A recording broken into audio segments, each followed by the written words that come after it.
Hey everybody, I'm John at Collect Cards. I hope you're doing well. It is the Tuesday of Thanksgiving week 2025, and I thought I would share some hobby things that I'm thankful for. So I kind of wrote up a script for this one, so I'm going to turn the phone right around and get to it. So I hope you enjoy. I'm thankful for a lot of things in this sports card hobby, which for me is about 98% of baseball card hobby. For starters, I'm thankful for finding what I thought was a reasonably priced and not printed to the moon rookie card of my favorite current player after he won his third most valuable player award. Even better, the 4-time 50 home run hitter is actually pictured swinging for the fences rather than jumping to catch a fly ball at the fence. Now, I was 25 years out of the hobby when this card came out, and still 3 years away from when this dormant volcano of a collector became active again. Perhaps the expenditures at times flowed a little too much like lava during those first couple of years back, but I am quite thankful for rediscovering this hobby 5.5 years ago. After cards like these, as a 5-year-old in the late 1970s, first got me interested in, and later enamored with, baseball. The game, the players, the managers, the statistics, the teams, the leagues, the divisions, the history, all of it. I'm thankful for the memories of my dad for not only getting these first cards, back when I was 5, 6 years old. I'm thankful for the memories of my dad when I see cards of this player and how he seemed to talk, about him, a lot. And even this player, how he seemed to talk about Orlando Cepeda and Willie McCovey, perhaps even just as much as this guy, Willie Mays. Yep, my dad was a Giants fan way back in the day in his youth.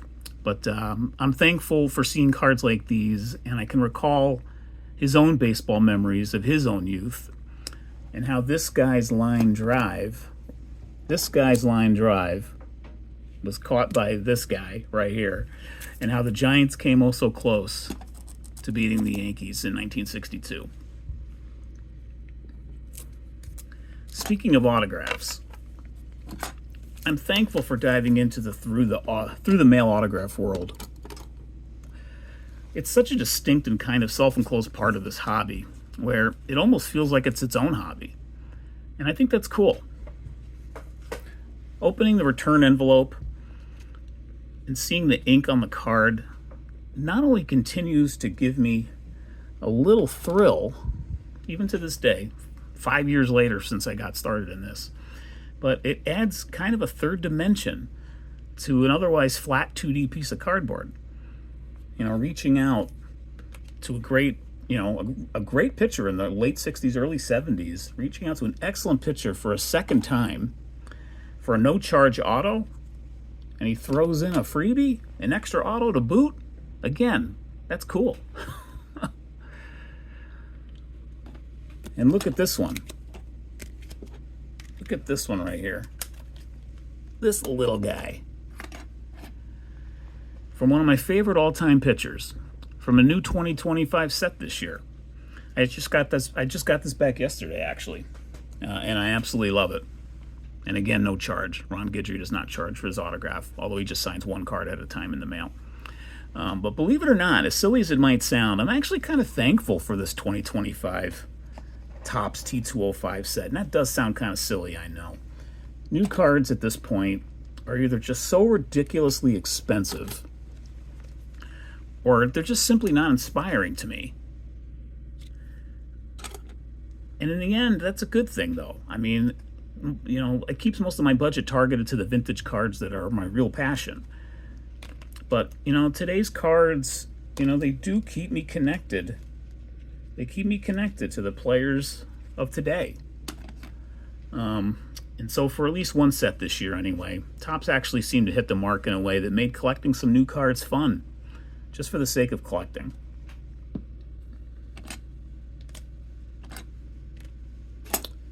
I'm thankful, these are classic T205 style cards, and they really were faithful to the design of T205, which really brought me to them because they were very artistically well done. And I'm thankful that I have an appreciation for vintage cards as the little works of art that they truly are. Like those two.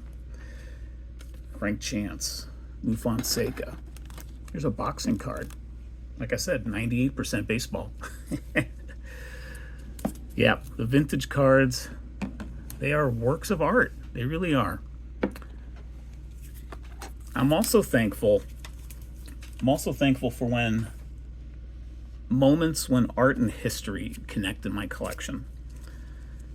I take this beautiful 1933 Gaudi Charlie Grimm that came to me ungraded with this Cubs Wrigley Field ticket stub from a game 50 years later, from 1933. This was in 1983. Now, the eBay listing pictured the two items together in a frame, and the story from the seller was that Grimm, who died later in 83, signed this for the seller's dad at the game, a game in which the winning pitcher was future Hall of Famer Ferguson Jenkins in his last Major League season, in a game that saw future Hall of Famer Ryne Sandberg at the start of his career credited with a steal of home, and was in a ballpark where Charlie Grimm both played for and managed the Cubs, and even offered an analysis from the WGN broadcast booth. And to top it off, in my video a year or two ago about this purchase, a family relative of Grimm's posted a wonderful comment about the great baseball man. So I'm so thankful to be stewarding these two items, together for more than 40 years, and hopefully for another 40 and beyond. You know, on occasion, I feel like an autograph collector. I feel like I'm an autograph collector as much as I am a card collector. Now, I don't mean this as a product plug in any way, but I am thankful. There's another Cub for you there. I am thankful that there is a collector-oriented premier autograph product that, with patience and care, because these can be expensive. You don't want to buy these, as a box and rip them. But with patience and care, can result in some really nice additions to a collection without breaking the bank. Unlike with Topps Chromes and Bowman Firsts, these 5 stars are very, very nice cards, and they are probably, in terms of cards that are issued today by Topps each year or other card makers, 5-star are my favorite autographs. Now, I'm also thankful for the out of left field coincidences that sometimes you encounter in this hobby. What do I mean by that? And sometimes, they just, kind of interesting things that just sort of happen. They happen in this hobby for me, and sometimes they don't come out of left field, they come out of right field. Like finding a box of 1961 Commons at my LCS and instantly knowing that this card would be a great one in my collection. Since I can connect this card of Tracy Stallard to a card like this, and Roger Maris's record-breaking home run that he deposited into the right field seats at Yankee Stadium. Or, another example of out of right field, let's look at this card one more time here. Reggie Jackson from Topps 2021 5-star. I watched Reggie Jackson do an eBay live event at the 2024 National. I was sitting just a few feet away from Mr. October, and it was unexpected. I didn't plan on it, and it was certainly worth the 45 minutes to see a legendary Hall of Famer and one of my original favorite players up close. Sure, it was also nice just to sit down for a little while, as hard as it is to find a seat in the, in the cavernous National, whether it's in Cleveland or Chicago. But then, literally within 15 minutes after the event, and I went back out into the show floor, I come across this fantastic card and a dealer who was cool enough to sell it to me for a very reasonable price. This was absolutely one of my favorite pickups of the 2024 National, maybe my favorite pickup. Reggie Jackson 1970 Top Super. You know, for me, that was a hit, if you will. That was a hit, if you will, from the National. But, you know, I'm even thankful for the misses in my collection. Like this 1966 Don Sutton rookie card with a trim so egregious. A trim so egregious that the paper cutter itself should be embarrassed. But, you know, I also got this in, 2020 as part of a lot with some other great cards that I actually don't have to show you here. I should have pulled them out, and that's one bit of this my script that I did miss. There's an aside there. But it came. I along with this card, I got a Tony Oliva rookie card. I got a Gaylord Perry rookie card, a Steve Carlton rookie card, all raw, all graded out, quite nice. And so it just, even with a card like this, I just enjoy still having it because looking at it makes me think, of some fond memories at the start of my hobby 2.0. Because I got this about 1 or 2 months when I got back in the hobby in 2020. Here's another miss. You wouldn't think it is, but it is. This Julio Rodriguez super short print rookie card, nickname variation, that came out of the pack. I ripped it right from a pack with this blemish on it. Right down there. You can see it pretty well right there. Great card. But, what could have been? Oh, what could have been maybe. Perhaps. But the memory of pulling it out of a discounted blaster box from Meyer, to me, is worth quite a bit. So I'm thankful for that. I'm also thankful that I'm not submitting cards for grading as much anymore. I'm enjoying a growing part of my collection just like this. Where a top loader isn't quite enough for me. Not quite enough for me. But a graded holder is simply not worth the time. And quite likely it's not worth the expense either. So sure, I have 2 5-card orders at SGC right now. And even 2 cards finally wrapping up at PSA. But in 2025, I've sent out less than half of the cards that I did in each of the last 2 years. And that's a good thing, at least for me. After 5+ years back in, I see myself evolving and growing as a collector. And I think that's healthy. A few more little notes here and then we'll wrap this up. I appreciate you sticking with me here. Take, for example, these cards. I'm just going to pile them up in front here. Take, for example, these cards. Got 4 stacks of cards I'm going to just pop right here on the table. Here's another one, and there's one more right there. Those are from 63 on the end there. But I'm getting ready to put all these up for sale. They're pretty nice condition commons from 4 sets gotten at a time when, I thought I'd be building vintage sets.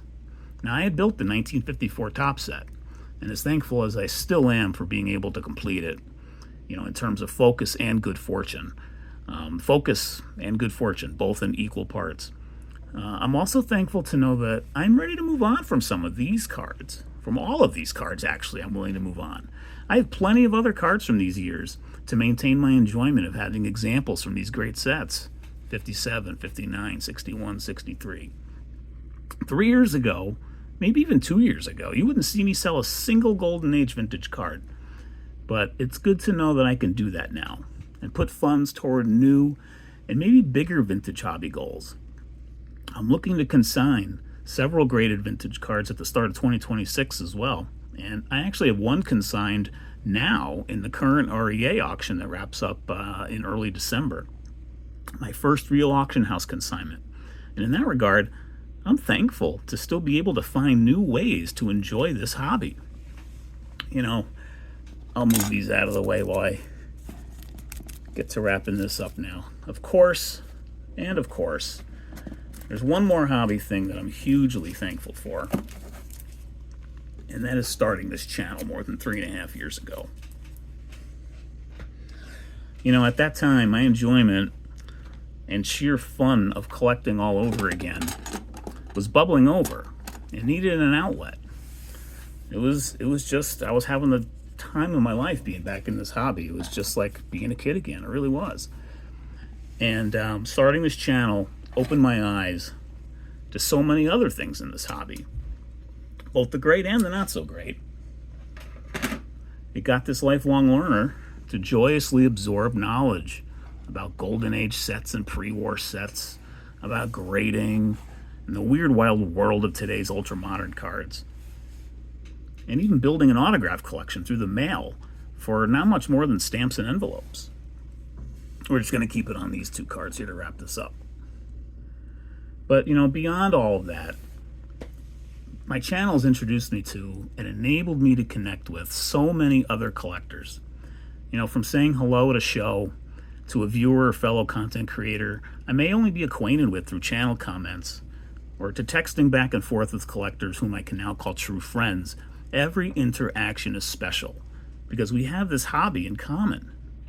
And for an undertaking that is so often a solo endeavor, an escape, if you will, in our card room or card space, the community of hobbyists I've found online and in person has a way of gemming out every day. So with that, happy Thanksgiving, everyone. I hope you enjoyed this video. It wasn't perfect in terms of the script, but I think it flowed okay overall, I hope, when I watch it there. But yeah, thank you for watching, and I'll catch you on the next one. Take care.